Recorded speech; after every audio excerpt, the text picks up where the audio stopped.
focus, the recent 5-state elections have left the Congress party contemplating a strategic shift. And it seems like the compass is pointing southward. With a resounding victory in Telangana, the only state won by the Congress in this round, murmurs suggest a potential pivot towards the southern political landscape. Now, let's tell you, traditionally, the South has been a bastion for the Congress, serving as a reliable refuge when fortunes dim elsewhere. Now, the party's recent success in Telangana, coupled with its current governance in Karnataka, shows the significance of the southern states in rejuvenating Congress's political standing. Now, the party's leadership lineup further emphasizes the southern tilt, with Rahul Gandhi representing Kerala's Wayanad as an MP and Mallikarjun Kharge, the party president, hailing from Karnataka. Now, speculation is rife about Rahul Gandhi possibly contesting from the south again, raising the question of whether he might relinquish Amethi and opt for dual seats in the southern territory. Obviously, he is welcome to contest, and we will be very happy if he's going to contest. But I will not want to make any remark on this because these are all decisions which will be taken by the party higher ups, and unnecessarily I don't want to go give rise to speculation. देखिए, उनको already लगा है, वो पहले contest किया था उत्तर प्रदेश में, उनको डर लगा अगर इधर ही कंटेस्ट किए तो मैं हार जाता हूँ. नेक्स्ट कौन सा स्टेट को आए? केरल में आए, केरल में एक बार जीते, इसलिए उनको लग रहा है इधर हार जाएंगे अगर कंटेस्ट किए तो. नेक्स्ट कौन सा राज्य में? कर्नाटक में कांग्रेस गवर्नमेंट है, इसलिए इधर कंटेस्ट करेंगे, ऐसा वो तो प्लान करते होंगे. इसलिए मैं उनको स्वागत करता हूं. अगर कर्नाटक में आप कहाँ भी कंटेस्ट करो, आपके खिलाफ हम एक हमारा अच्छे कंटेस्टेंट रहेगा और को हराने का काम क्या है भारतीय जनता पार्टी का, वो 100% हम सक्सेसफुल करेंगे. Historically, the Gandhis have found solace in the south during challenging times. When internal party assessments hinted at a potential loss in Amethi for Rahul Gandhi, a safe haven was sought in Wayanad. Now, this echoes past instances where Indira Gandhi secured victories, in fact, in Karnataka's Chikmagaluru and Andhra Pradesh's Medak. And Sonia Gandhi strategically contested from Bellary in Karnataka alongside Amethi.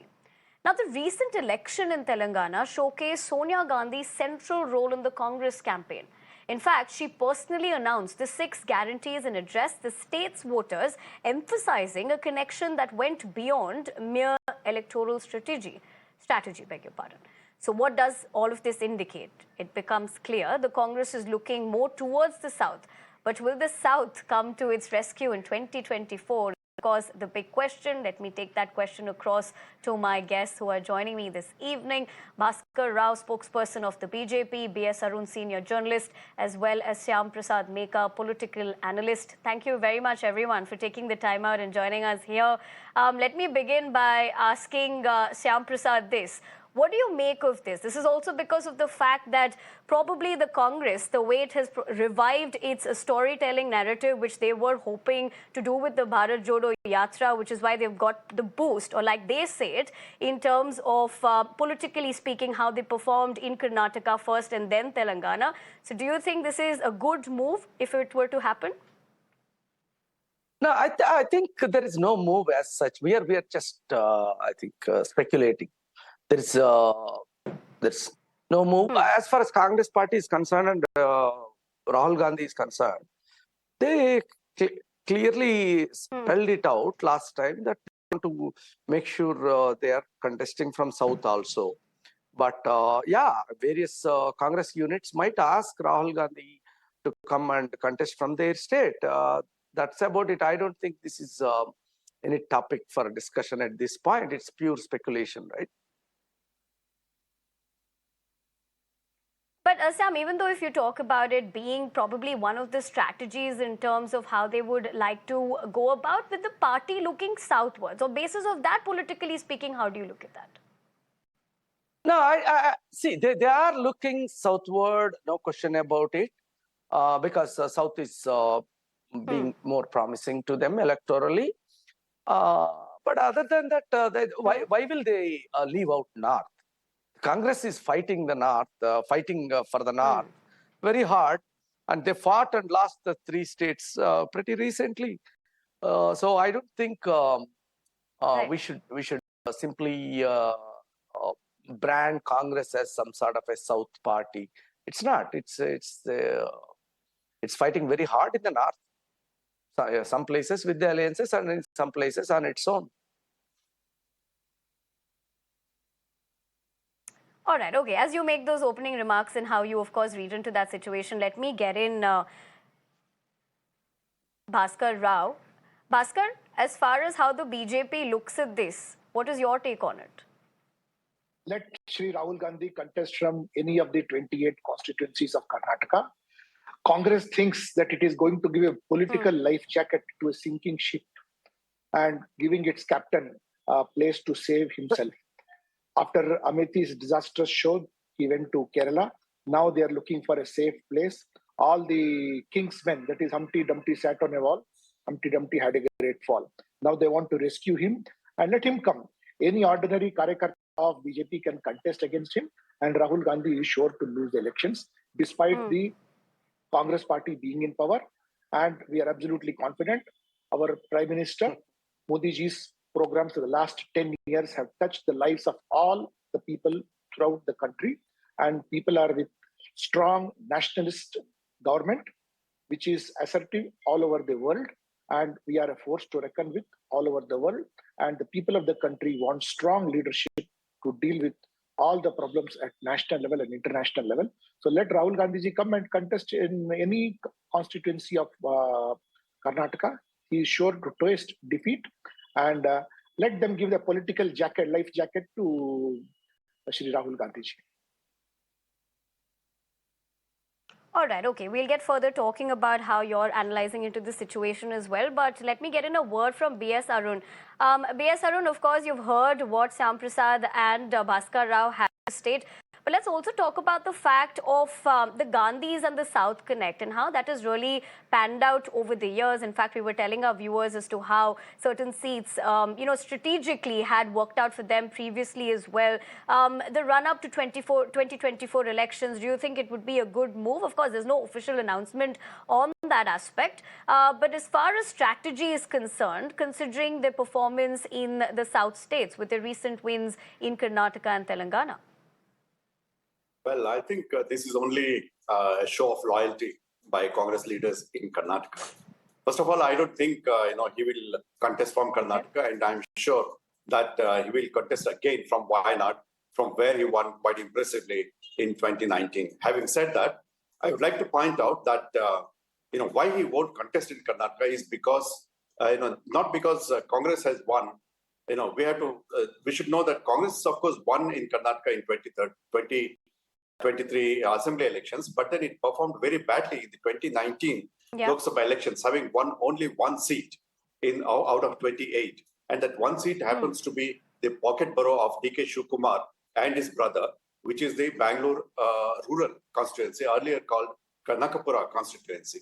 Of course, the Shivkumar's brother won this constituency quite impressively, having got around 46% of votes. But then we should remember that last time Congress had an alliance with Janata Dal, and perhaps that's why they could gain that many votes. But what happened? 54% last time and 44% in 2014. But then Congress was contesting against both Janata Dal as well as BJP in 2014, and the victory margin was not very, very great. Having said that, I would like to point out that there was a report that because of Bharat Jodo Yatra and of course the Congress victory in the May-June elections, party would ask Rahul Gandhi to contest, but then the Bharat Jodo Yatra went around only some 6 or 7 districts, where of course Congress performed well. But then the story of Lok Sabha elections are entirely different from the assembly elections. So because of that, it's very, very doubtful that Congress will take a bet on, Congress will take a chance of contesting from the Bangalore rural constituency or any other constituency for that matter.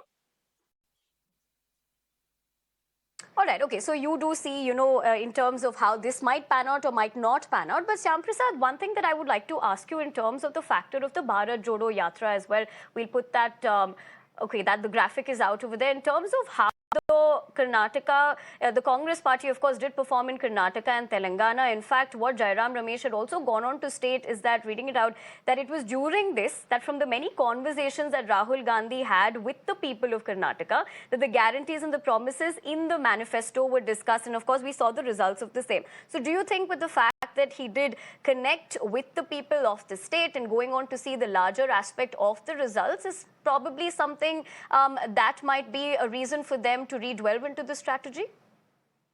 No, I don't think where to contest is going to be decided by these things. Of course, as you said, connecting with the people is going to help the leader and the parties to fine-tune their policies and programs.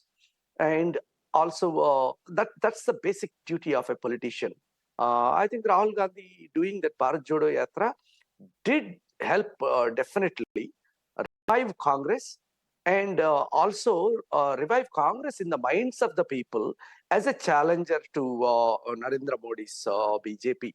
Earlier, it was some sort of a foregone conclusion that there was no challenger.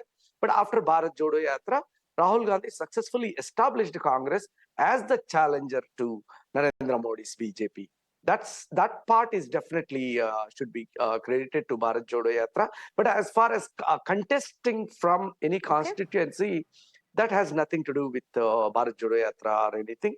I don't think Congress is even is currently worried about which constituency to contest for Rahul Gandhi currently. I don't think that's not at the top of their mind currently. All right. Okay. So as you say that that's not a big worry for them, Bhaskar, before we wrap up, you did state that it doesn't matter from where Rahul Gandhi will contest. Ultimately, the BJP is confident, but with the recent elections that we've seen as to how it has been faring in the South, little too much to worry, or how do you really see that pan out politically for the party? Absolutely nothing to worry. The Lok Sabha elections and the assembly elections are absolutely different. As regards the Lok Sabha elections are concerned, it is central leadership which has been very assertive, have touched the life of people everywhere, all over the country. It is, of course, the regular sycophants are there to welcome. And I already mentioned to you, it is a political life jacket which they are offering. It is very shameful that such a senior leader is now hunting for constituency all over the country to see a safe one. In fact, he should say, I can contest from anywhere over there. All right. Okay. I do understand that, as you did point out, B.S. Arun, you wanted to come ahead and make a point before we wrap up? Yeah, just one point. See, when you mentioned about Sonia Gandhi and earlier Indira Gandhi contesting from Karnataka, well, at that time, Congress was a very strong party as far as the Lok Sabha elections were concerned.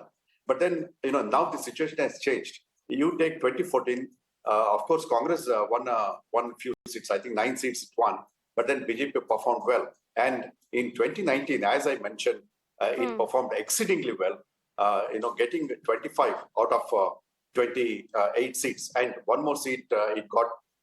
It got the seat which it supported an independent there. That was Mandya, and altogether it won 26 out of 28. So the situation is changed.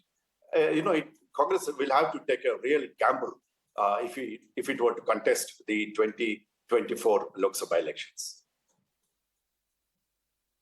All right, and probably on that note, it's a good time to wrap as well with the fact that you said times have changed. Now, what's really going to happen, like Shyam Prasad Beka has said, it really doesn't matter. It might not be on top of their minds, but that only time is going to tell how this is going to be panning out in terms of the upcoming elections as well. But thank you, everyone, for joining us on the show and quickly sharing with us your perspective. We leave the conversation at that.